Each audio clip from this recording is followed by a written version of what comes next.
नमस्कार, दीप न्यूज मध्ये आपलं हार्दिक स्वागत. सुरुवातीला एक नजर आजच्या ठळक घडामोडींवर.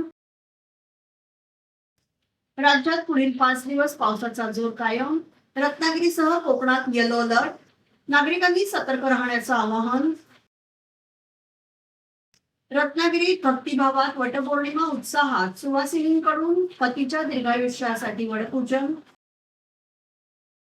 वेरळ उड्डाणपूल वाहतुकीसाठी खुला. अपूर्ण सुरक्षा व्यवस्थेमुळे वाहन चालकांच्या जीवाला धोका.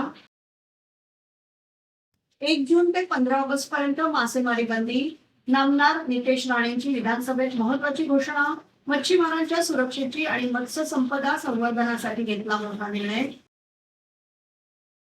आणि खेड नगर परिषदेच्या महिला बाल कल्याण समितीतर्फे महिलांचा विविध कला गुणरत्न सोहळा 2026 संपन्न. आता पाहूया सविस्तर वृत्त. मुंबई वेधशाळेने राज्यासाठी पुढील 5 दिवसांचा हवामान अंदाज जाहीर केला असून कोकणासह राज्यातील अनेक जिल्ह्यांमध्ये पावसाचा जोर कायम राहण्याची शक्यता व्यक्त करण्यात आली आहे. रत्नागिरी, रायगड, ठाणे, पालघर आणि मुंबईसह अनेक जिल्ह्यांना विविध दिवसांसाठी येलो अलर्ट जारी करण्यात आला असून नागरिकांनी आवश्यक ती खबरदारी घेण्याचं आवाहन करण्यात आलं आहे. 29 जून रोजी रत्नागिरी जिल्ह्यासह रायगड, पुणे, ठाणे, पालघर आणि मुंबई येथे येलो अलर्ट देण्यात आला आहे. 30 जून रोजी रत्नागिरी, रायगड, सिंधुदुर्ग आणि कोकणातील इतर भागात मुसळधार पावसाची शक्यता कायम असल्याचं वेधशाळेने नमूद केलंय. 1 जुलै रोजी रत्नागिरी, रायगड, सिंधुदुर्ग, ठाणे आणि मुंबई परिसरात येलो अलर्ट कायम राहणार असून 2 आणि 3 जुलै रोजी देखील रत्नागिरीसह संपूर्ण कोकण किनारपट्टीवर मुसळधार पावसाची शक्यता वर्तवण्यात आली आहे. या काळात काही ठिकाणी मेघगर्जना, विजांचा कडकडाट आणि जोरदार वाऱ्यासह पाऊस पडू शकतो. हवामान खात्याने नदीकाठच्या भागातील नागरिक, मच्छीमार आणि डोंगराळ परिसरातील रहिवाशांनी विशेष सतर्कता बाळगावी तसेच आवश्यक नसल्यास धोकादायक ठिकाणी जाणे टाळावे असं आवाहन केलंय. स्थानिक प्रशासनानेही परिस्थितीवर लक्ष ठेवून आवश्यक त्या उपाययोजना सुरू केल्या आहेत. रत्नागिरी जिल्ह्यात ज्येष्ठ पौर्णिमेनिमित्त वटपौर्णिमेचा सण मोठ्या उत्साहात आणि पारंपरिक पद्धतीने साजरा करण्यात आला. रत्नागिरी शहरासह जिल्ह्यामध्ये सुवासिनींनी वडाच्या झाडाची विधिवत पूजा करून पतीच्या दीर्घायुष्याची आणि जन्मोजन्मी हाच पतीला व्हावा अशी प्रार्थना केली. रत्नागिरी शहरातील विठ्ठल मंदिर परिसरात सकाळपासूनच महिलांची मोठी गर्दी पाहायला मिळाली. पारंपरिक वेशभूषा आणि साज शृंगार केलेल्या महिलांनी पूजेचं ताट घेऊन वडाच्या झाडाभोवती 7 प्रदक्षिणा घालत बुंध्याला सूत बांधून मनोभावे पूजा केली. आंबे, केळी, फुले, हळद, कुंकू आणि इतर पूजा साहित्य अर्पण करत सुवासिनींनी आपल्या पतीच्या उत्तम आरोग्य, दीर्घायुष्य आणि सुखी वैवाहिक जीवनासाठी प्रार्थना केली. जिल्ह्यात मुसळधार पावसाची संततधार सुरू असतानाही महिलांच्या उत्साहात कोणतीही कमी दिसून आली नाही. आधुनिक जीवनशैलीतही हिंदू संस्कृतीतील परंपरा आणि श्रद्धा जपत वटपौर्णिमेचा हा सण मोठ्या भक्तिभावाने साजरा करण्यात आला. नमस्कार. आज ज्येष्ठ पौर्णिमा म्हणजेच वटपौर्णिमा. वटपौर्णिमा हा सण सत्यवान सावित्रीच्या प्रेमकथेवर व त्यांनी सावित्रीने सत्यवानाचे प्राण यमाकडून कसे घेतले यासाठी आम्ही मानला जातो. या सणाला स्त्रिया, सुवासिनी स्त्रिया, नवीन लग्न झालेल्या स्त्रिया या आपल्या पतीकडे, या यमदेवाकडे आपल्या पतीचे प्राण परत मागावे यासाठी झगडतात. आपल्या पतीला दीर्घायुष्य मिळावं यासाठी, आम्हाला 7 जन्म हाच पती मिळावा यासाठी आम्ही वटपौर्णिमेची पूजा करतो. तरुणाईला सांगायचं एकच गोष्ट अशी की आजच्या काळात तुम्ही जे काय भांडणं करता, ब्रेकअप करता, जीव एकामेकांचे घेता, इथपर्यंत तुमच्या क्षुल्लक गोष्टी पोचतात, त्या पोचू नये. समजुतीने सोडवता येतात. जर सावित्री सत्यवानाकडे आपल्या पतीसाठी प्राण मागून परत आणू शकते यमाकडून, तर तुम्ही एवढ्याशा गोष्टीवरनं काय असं करता? सायन्स एवढं पुढे गेलेलं आहे. तर या वटपौर्णिमेला आम्ही दोरा गुंडाळून 7 फेरे धरून आपल्या पती 7 जन्म आम्हाला मिळावा यासाठी आम्ही झगडतो. तर तुम्ही या गोष्टी टाळून आज सत्यवान सावित्रीच्या कथा ऐका, वटपौर्णिमेची व्रत ऐका व त्यातून तुम्ही हे सगळं न घडता कसे आपल्याला एकमेकांचे प्राण वाचवता येतील यासाठी बोध घ्या. धन्यवाद. मुंबई गोवा महामार्गाचे चौपदरीकरण अंतिम टप्प्यात असतानाच खेड तालुक्यातील वेरळ येथील बहुप्रतीक्षित उड्डाणपूल वाहतुकीसाठी खुला करण्यात आला आहे. मात्र पुलावरील सुरक्षा व्यवस्था अद्याप अपूर्ण असल्याने वाहन चालकांच्या सुरक्षिततेचा प्रश्न ऐरणीवर आलाय. पुलावरील दोन्ही मार्गांचे कॉन्क्रिटीकरण आणि बाजूंच्या संरक्षण भिंतीचं काम पूर्ण झालं असलं तरी मध्यभागी आवश्यक सुरक्षा दुभाजकाऐवजी केवळ लोखंडी सळ्या उभ्या ठेवण्यात आल्याचं दिसून येतंय. सध्या कोकणात सुरू असलेल्या मुसळधार पावसामुळे महामार्गावरील दृश्यमानता कमी होत असून अशा परिस्थितीत एखादा अपघात झाल्यास मोठी जीवितहानी होण्याची भीती व्यक्त केली जाते. वाहतुकीसाठी पूल खुला करण्यापूर्वी सर्व सुरक्षा उपाययोजना पूर्ण करणं आवश्यक असताना अपूर्ण सुरक्षा व्यवस्थेतच पूल सुरू करण्यात आल्याने संबंधित ठेकेदाराच्या निष्काळजीपणावर प्रश्नचिन्ह उपस्थित होते. त्यामुळे संभाव्य दुर्घटना टाळण्यासाठी पुलावरील सर्व सुरक्षा उपाय तातडीने पूर्ण करण्याची मागणी वाहन चालक आणि स्थानिक नागरिकांकडून केली जाते. राज्यात जलदी क्षेत्रात पावसाळी मासेमारी बंदीचा कालावधी वाढवण्यात आला असून 1 जून ते 15 ऑगस्ट या कालावधीत आता मासेमारी बंदी असणार आहे, अशी महत्वाची माहिती राज्याचे मत्स्य व्यवसाय व बंदर विकास मंत्री नितेश राणे यांनी विधानसभेत दिली. माशांच्या साठ्याचं जतन करण्यासोबतच मच्छीमारांच्या जीविताचं आणि वित्ताचं रक्षण व्हावं या मुख्य हेतूने मासेमारी बंदीचा कालावधी आता 15 ऑगस्ट पर्यंत वाढवण्याचा विचार राज्य शासन करत असल्याचं त्यांनी सभागृहात स्पष्ट केलं. सध्याच्या नियमांनुसार केंद्र आणि राज्य शासनाच्या आदेशान्वये 1 जून ते 31 जुलै असा 61 दिवसांचा पावसाळी मासेमारी बंदी कालावधी लागू आहे. या काळात राज्याच्या जलदी क्षेत्रात यांत्रिक आणि यंत्रचलित मासेमारी नौकांना पूर्णपणे बंदी असते. मात्र मासेमारी हंगामाच्या सुरुवातीलाच मोठ्या प्रमाणावर होणाऱ्या लहान माशांच्या मासेमारीला अटकाव करण्यासाठी हा बंदी कालावधी 15 ऑगस्ट पर्यंत वाढवावा, अशी मागणी विविध मच्छीमार सहकारी संस्थांकडून सातत्याने केली जात होती. गुजरात आणि महाराष्ट्र या शेजारील राज्यांमध्ये मासेमारी बंदीच्या कालावधीत एकसूत्रता असणं अत्यंत गरजेचं आहे. अन्यथा इतर राज्यातील नौका दुसऱ्या राज्याच्या जलदी क्षेत्रात घुसून बेकायदेशीर मासेमारी करण्याची शक्यता नाकारता येत नाही. याकडेही मंत्री नितेश राणे यांनी लक्ष वेधलं. मच्छीमारांकडून प्राप्त झालेल्या निवेदनाच्या अनुषंगाने जिल्हा समिती, राज्य सल्लागार आणि सहनियंत्रण समितीकडून अहवाल मागवण्यात आले होते. या समित्यांनीही पावसाळी बंदीचा कालावधी 1 जून ते 15 ऑगस्ट पर्यंत निश्चित करण्याबाबत आपला सकारात्मक अभिप्राय दिले असल्याची माहिती नामदार राणे यांनी सभागृहाला दिली. खेड नगर परिषदेच्या महिला बाल कल्याण समितीच्या वतीने आयोजित करण्यात आलेला महिलांचा विविध कला गुणदर्शन सोहळा 2026 मोठ्या उत्साहात आणि जल्लोषात संपन्न झाला. खेड शहरातील महिला कलाकारांनी आपल्या विविध कलागुणांचं सादरीकरण करून उपस्थितांची मनं जिंकली. या कार्यक्रमाला प्रमुख पाहुण्या म्हणून शिवसेना नेते रामदासभाई कदम यांच्या पत्नी सौ ज्योतिताई कदम आणि सौ अनिताताई कदम तसेच नगराध्यक्ष माधवीताई गुटाला यांची प्रमुख उपस्थिती लाभली. उपस्थित मान्यवरांनी महिलांच्या कलागुणांचं कौतुक करत अशा उपक्रमांमुळे महिलांना नवं व्यासपीठ मिळालं असल्याचं सांगितलं. महिला बाल कल्याण समितीच्या सभापती रसिकाताई खेडेकर यांच्या नेतृत्वाखाली या कार्यक्रमाचं आयोजन करण्यात आलं होतं. या कार्यक्रमाला उपनगराध्यक्ष सतीश चिकणे, नगरसेविका आरती पवार, रेश्मा खतीब, वैभवी खेडेकर, नीता आमरे, स्वप्नाली चव्हाण, दीप्ती शिगवण, पंचायत समिती सदस्य कासार मॅडम, नगरसेवक प्रेमल चिखले, शिवसेना शहर प्रमुख कुंदन सातपुते, शिवसेना खेड शहर महिला संघटिका नेहा दळी, युवा सेना जिल्हा प्रमुख दर्शन महाजन, युवा सेना शहर संघटक मयुरेश दरेकर, संपदा गुजराती, अश्विनी वडके, नूतन सावंत, श्रेया जोशी यांच्यासह अनेक मान्यवर उपस्थित होते. महिलांनी सादर केलेल्या नृत्य, गायन, कला आणि सांस्कृतिक कार्यक्रमांना उपस्थितांकडून उत्स्फूर्त प्रतिसाद मिळाला. कार्यक्रमाच्या माध्यमातून महिलांच्या सुप्त कलागुणांना प्रोत्साहन मिळालं असून खेड शहरातील महिला कलाकारांसाठी हा सोहळा संस्मरणीय ठरला. या कार्यक्रमास खेड शहरातील नागरिक, महिला कलाकार, विविध क्षेत्रातील मान्यवर मोठ्या संख्येने उपस्थित होते.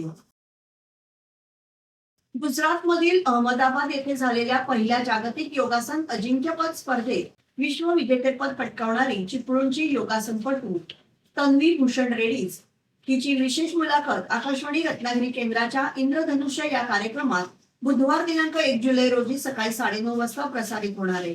या मुलाखतीत तन्वी रेड्डीज हिने आपल्या योगासन क्षेत्रातील सुरुवातीच्या प्रवासापासून ते जागतिक विजेतेपदापर्यंतचा प्रेरणादायी प्रवास उलगडला आहे. तसेच अहमदाबाद येथे झालेल्या पहिल्या जागतिक योगासन अजिंक्यपद स्पर्धेतील अनुभव, स्पर्धेची वैशिष्ट्य, तयारी, आव्हाने आणि विश्व विजेतेपदाचा अविस्मरणीय क्षण याविषयी तिने मनमोकळा संवाद साधला. हा संवाद सोनाली सावंत यांनी साधला असून विवेक वानखेडे हे या कार्यक्रमाचे सादरकर्ते आहेत. रत्नागिरी जिल्ह्यातील खेड तालुक्यात गेल्या 24 तासात 157.28 मिलीमीटर इतक्या मुसळधार पावसाची नोंद झाली असून संततधार पावसामुळे संपूर्ण तालुक्यातील नद्या, ओढे आणि नाले तुडुंब भरून वाहू लागले. विशेषतः काही दिवसांपूर्वी पावसाअभावी आटलेल्या जगबुडी नदीला नवसंजीवनी मिळाली असून नदी सध्या दुथडी भरून वाहते. जगबुडी नदी पुलावरील सकाळी 10 वाजताच्या नोंदीनुसार नदीची पाणी पातळी 4.50 मीटर इतकी आहे.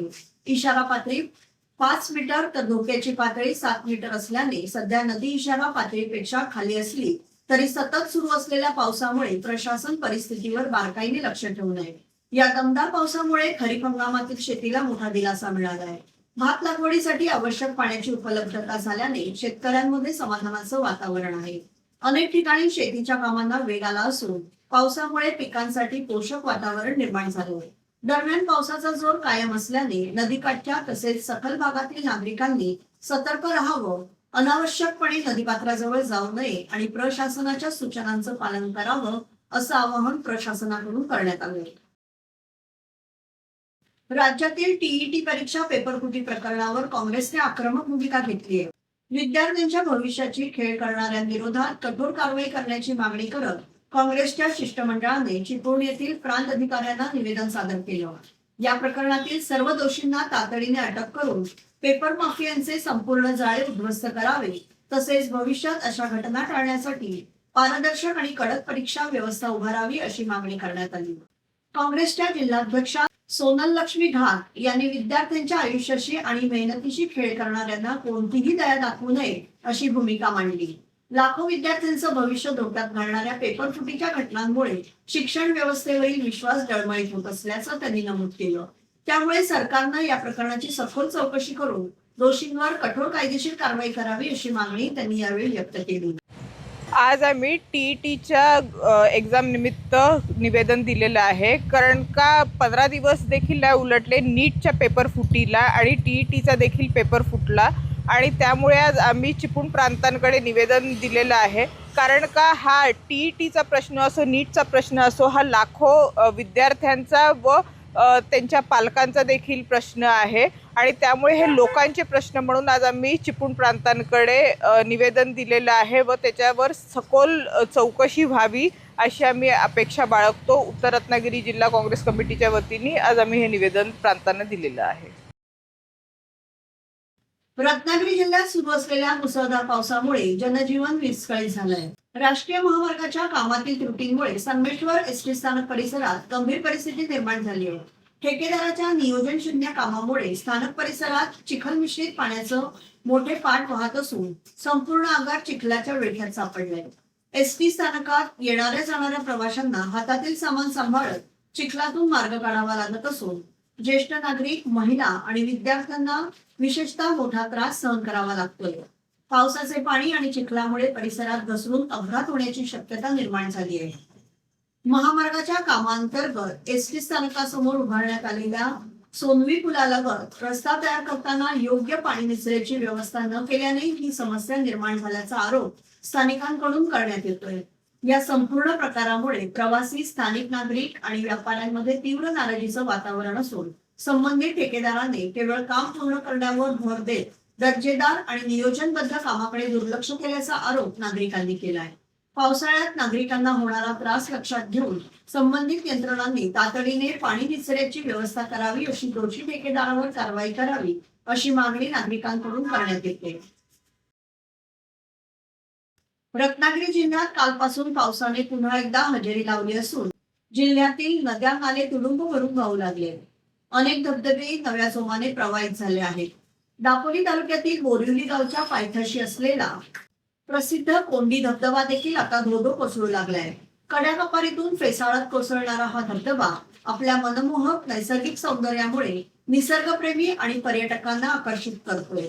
विशेष म्हणजे वर्षभर पर्यटकांचे आकर्षण असलेला हा धबधबा जानेवारी ते एप्रिल या उन्हाळ्याच्या दिवसातही थंडगार पाण्याचा अनुभव देण्यासाठी ओळखला जातो.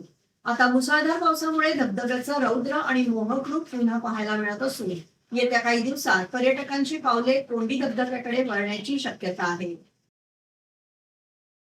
रत्नागिरी जिल्ह्यातील दापोली तालुक्यात सुरू असलेल्या मुसळधार पावसाच्या पार्श्वभूमीवर काळकाईकोंड हिलटॉप परिसरातील नाईक रेसिडेन्सी या इमारतीच्या सुरक्षिततेचा गंभीर प्रश्न निर्माण झाला आहे. इमारतीलगत सुरू असलेल्या डोंगर खोदकामामुळे डोंगराचा नैसर्गिक आधार कमकुवत झाल्याचा आरोप रहिवाशांनी केला आहे. पावसामुळे माती सैल झाल्याने दरड कोसळण्याचा धोका वाढला असून नागरिकांमध्ये भीतीचं वातावरण पसरलंय. खोदकामामुळे मोठ्या प्रमाणात माती आणि दगड इमारतीलगत येत असून काही दगड विहिरीत पडल्याने पाणी साठ्यावरही परिणाम झाल्याचा दावा रहिवाशांनी केलाय. कोणतीही दुर्घटना घडण्यापूर्वी प्रशासनाने तातडीने घटनास्थळी पाहणी करून सुरू असलेलं खोदकाम थांबवावं, भूतज्ञांकडून जागेची तपासणी करावी आणि नागरिकांच्या सुरक्षिततेसाठी आवश्यक उपाययोजना कराव्यात अशी मागणी रहिवाशांनी केली आहे. मी सादिक मुसा नाईक रेसिडेन्सीमध्ये राहतोय.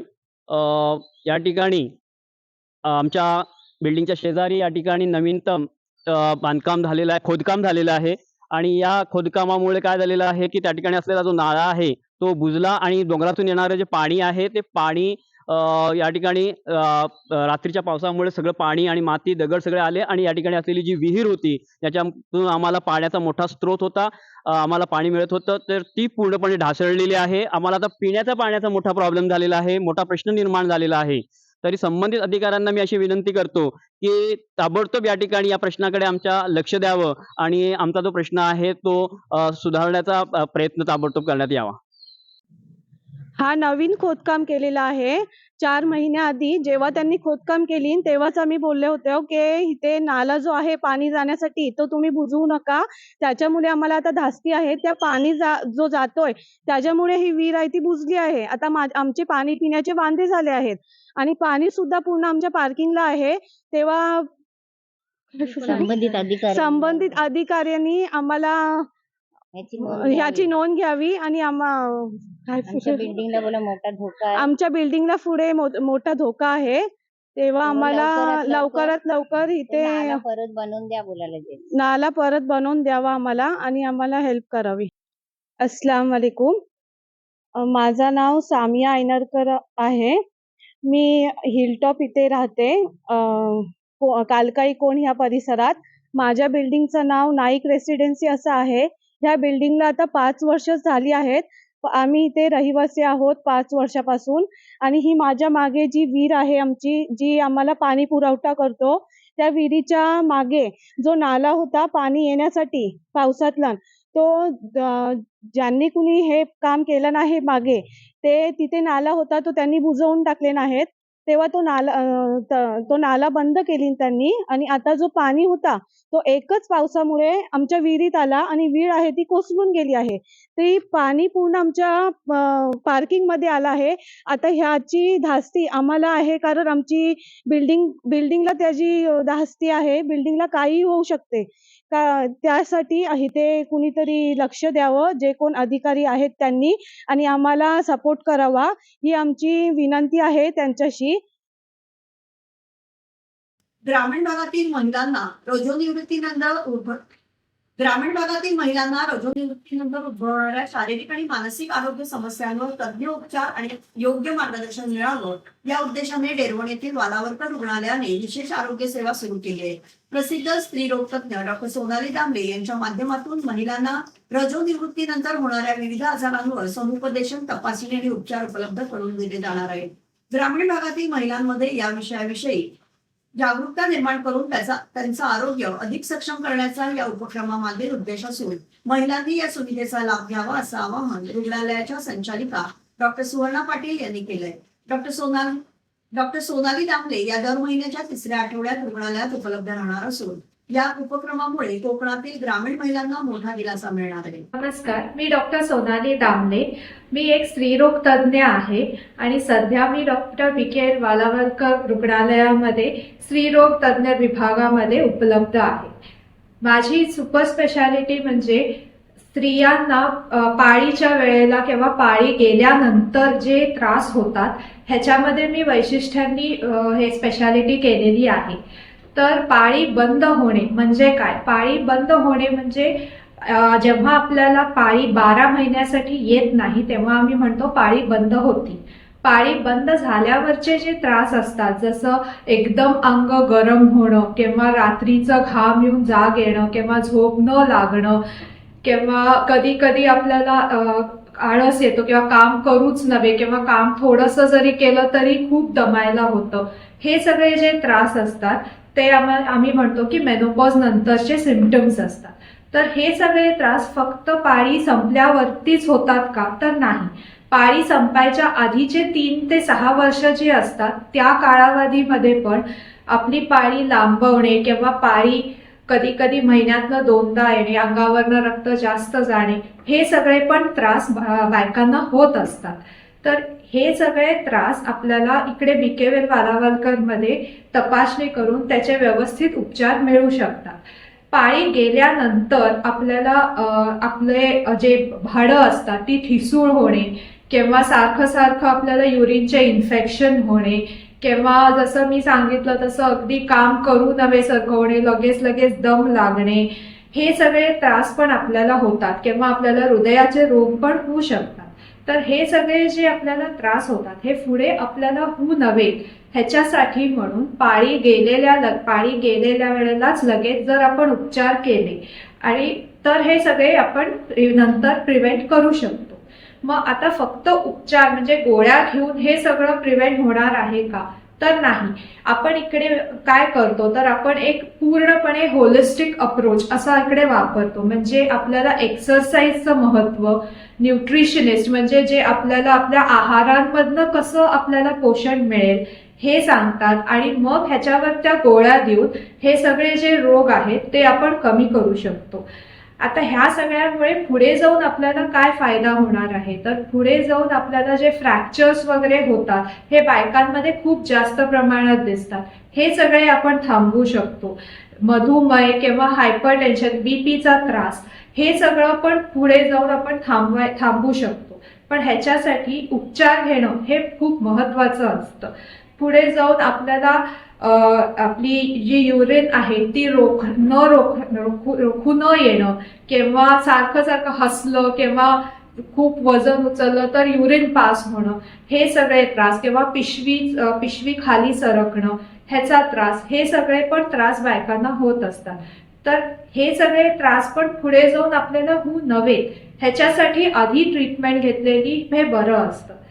तर ह्यासाठी आपल्याकडे वालावलकर रुग्णालयामध्ये सगळं उपस्थित आहे. तर तुम्ही जर हे आधीच येऊन ह्याची सगळ्याची ट्रीटमेंट घेतली, हाडं आपली ठिसूळ नाही आहेत ना किंवा हाडं ठिसूळ होऊ नव्हेत ह्याच्यासाठी उपचार घेणं, हे सगळं जर आधीच आपण केलं तर आपल्याला खूप फायदा होऊ शकतो. याबरोबरच हे बातमीपत्र संपलं. धन्यवाद.